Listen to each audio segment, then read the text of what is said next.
Hello दोस्तों, आप सभी का स्वागत करते हैं दोस्तों इस वीडियो में। आप सबको कहानी ज़रूर पसंद आएगी।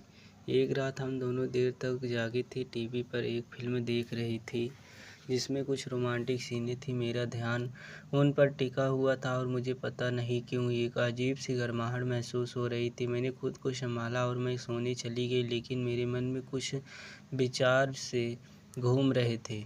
मुझे नींद नहीं आ रही थी। बिस्तर पर करवटें बदलते हुए मैंने मोबाइल उठाया और स्क्रॉल करने लगी। फिर मुझे प्यास लगी। मैं धीरे से उठकर पानी पीने रसोई की ओर बढ़ी। फिर मैंने देखा कि राहुल के कमरे से रोशनी आ रही थी। मैंने सोचा, अरे यह अभी तक जाग रहा है। जब मैं उसके कमरे के पास पहुंची तो दरवाज़ा थोड़ा सा खुला हुआ था। मैं बिना आवाज़ किए झाँक कर देखने लगी और जो देखा उससे मेरे होश उड़ गए। राहुल अपने मोबाइल पर मेरी फ़ोटो देख रहा था और उसका चेहरा उदास था। फिर एक अजीब सी खुशी भी कि कोई मुझे इस तरह याद करता है। मैं अंदर गई, बोली, राहुल यह क्या कर रहे हो तुम? वह चौंक गया।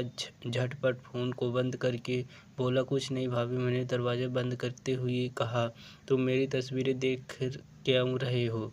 मेरे दिमाग में अजीब विचार घूम रहे थे। मैं भी नहीं समझ पा रही थी कि मैं क्यों उसके करीब जा रही थी। शायद वह 3 साल की तन्हाई, प्यार और पन की भूख जो मेरे अंदर थी। मैंने उसके बगल बैठते हुए कहा, मैं तो घर में ही हूँ, तुम्हें ऐसा करने की क्या ज़रूरत है? हम दोनों एक दूसरे के साथ हैं ना। हेलो दोस्तों, मेरा नाम नेहा है और मैं 27 साल की हूँ। पिछले 3 साल से मैं विधवा हूँ, क्योंकि एक कार दुर्घटना में मेरे पति विवेक हमेशा के लिए मुझे छोड़कर चले गए।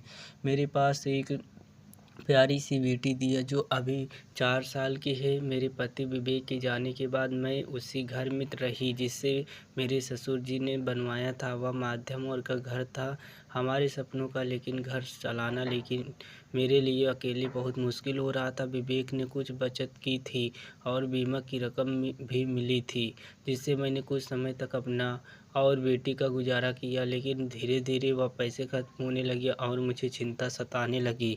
कभी कभी नौकरी नहीं की थी, क्योंकि विवेक हमेशा कहते थे कि वह कमा लेगा और मैं घर संभालूंगी।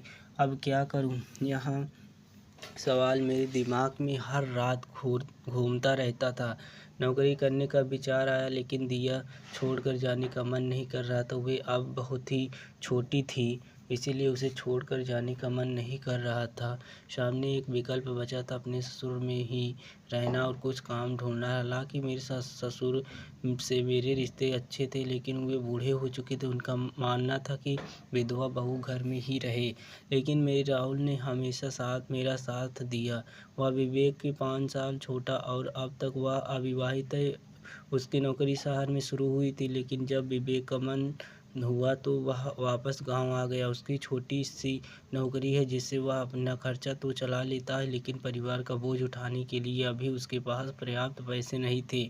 जब मैंने सास ससुर से बात की तो वे तुरंत राजी हो गए। मेरी सास ने कहा, बेटी तू हमारे साथ ही रहेगी, तू और दिया हमारा परिवार हो। लेकिन राहुल के समझाने पर उन्होंने मुझे काम करने की इजाज़त दे दी और इस तरह से मैं अपने ससुराल रहकर नौकरी की तलाश में लग गई। वह आना जाना आसान था, लेकिन यहाँ रहना नहीं। मेरे सास ससुर और बूढ़े हो चुके थे और उनकी सोच पुरानी थी।